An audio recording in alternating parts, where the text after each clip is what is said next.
Hinggil pa rin po sa epekto ng pag-ulan sa Cordillera, makakasama natin ngayong hapon ang Officer in Charge ng Geosciences Division ng Mines and Geosciences Bureau Cordillera na si Sir Raymond Mabasa para sa karagdagan pang mga update sa sitwasyon po ng lupa sa Cordillera.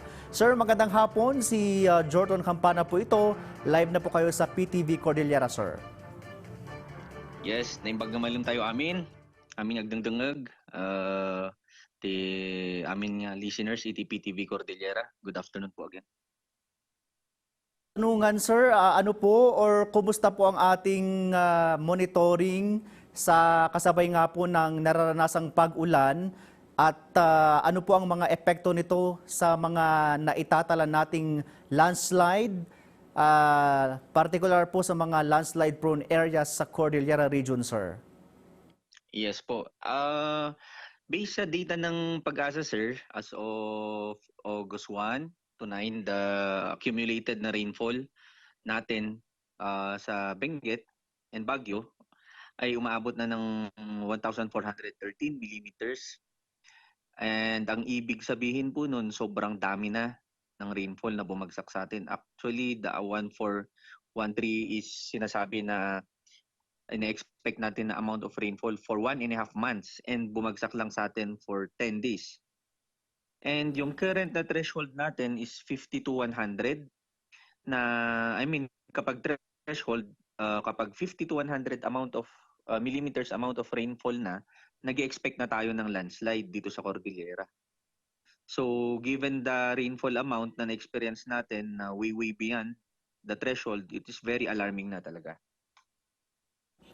Sir, na dahil nga po sa nararanasan nating pag-ulan, almost magto 2 weeks na po itong habagat na ito, gaano po kadelikado ngayon ang mga kalupaan o lupa sa rehiyon?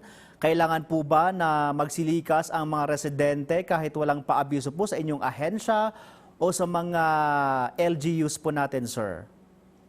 Yes. Since we have reached na nga the threshold na and beyond, kasi 1,413 millimeters na ngayong rainfall, yung areas na identified natin na high landslide and very high landslide susceptible areas ay very likely magkakaroon na po talaga ng landslide. Sa mga residents po, we have to be very watchful na kasi tambak na rin po yung or overloaded na rin po yung mga LGUs natin. So kapag may signs na ng impending landslide like tension cracks, tilted trees, yung mga misaligned na windows and doors, tayo na mismo ang magsariling mag-evacuate po. Hindi na po natin kailangan ng abiso from agencies. So kasama din sa mga senyales na abangan po natin ay mga onting pagguho ng lupa o bato, na agos ng tubig na may kasamang putik, bitak sa lupa, sa misaligned na semento at sa mga pader po ng mga bahay natin. Sir, nababanggit niyo po kanina yung mga landslide-prone areas. Ano pong probinsya o mga lugar dito po sa ating rehiyon ang nakapagtala ng pinakamataas na insidente po ng mga landslide at soil collapse to that effect, sir? Yes po. Since ang pinakamataas nga po ng amount ng rainfall na natanggap ay sa Baguio, including of course the province of Benguet, sila po yung pinakamarami. So I will give you the summary of incidents na na-monitor namin kasi meron sa MGB po, meron kaming operation center na minaman namin lagi. So sa Benguet, we have monitored 35 landslides, Abra 4, Apaya 1, sa Ifugao 3, Kalinga for Mountain Province 10. So in total sa Cordillera po, we have monitored 57 landslides po. Isa pa po sir, sa akin po, ano po ba yung mga senyales o palatandaan na posibleng makita bago ang pagguho po ng lupa sa isang lugar, sir? Yes po. As I've mentioned a while back, sir, pansinin po natin yung paggalaw ng lupa. Ang mga senyales ay yun nga, tension cracks or pagbitak ng lupa kasi nakikita yun pa onti-onti. Yung pader, sahig, nagsasubside na, pag-ipon ng tubig sa sahig, Yung minsan kapag may mga trees within our vicinities, nagtitilt kasi nga unstable na yung area.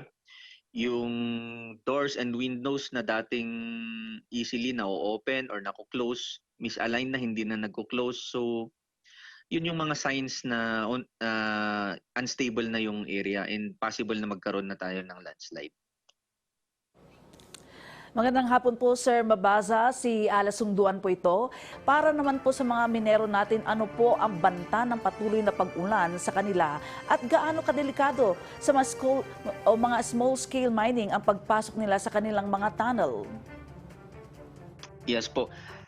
Bago pa naman po mag-land yung simula pa ng bagyong Maymay, prior to the landing, inabusuhan na po natin yung mga small scale miners na wag muna pumasok sa kanilang mga mining sites habang patuloy ang pag-ulan. And as of now, hindi pa natin po pinapayagan sila na pumasok sa kanilang mga butas.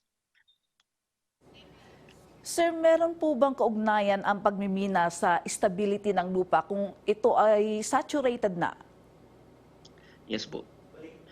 Ang stability ng lupa ay magkakaiba naman po kada lugar or yung tinatawag natin na site specific. At maraming factors ang kailangang i-consider for its stability. So kahit anong development naman na gawin natin sa lugar, may effect ito sa stability ng lupa. So for example, nagpatayo tayo ng bahay sa mga hinuhubukay natin for our gardening, pati pagmimina, pare-parehas yan na makakaapekto sa stability ng lupa po. And sa mga mining areas kasi, kapag mining area, so ibig sabihin, mineralized yung area. Mineralized yung area dahil may mga fractures or faults or basag-basag yung lupa at dun pumasok yung mga minerals po natin. Kapag pumasok yung minerals naman, ina-alter niya yung bato, ina-alter or pinapahina niya yung mga bato. And because of these factors, talagang the lugar itself is classified as high to very high landslide talaga. Sir Mabasa, balikan po natin ang ating katanungan po tungkol po sa assessment po natin sa nangyaring pagguho ng lupa sa Gisad Surong. Gaano na po kapanganib ang lugar sa mga iba pang nakatira doon? Upon assessment po, may mga houses na halos hanging na and kapag tuloy-tuloy pa rin, very likely babagsak na rin po.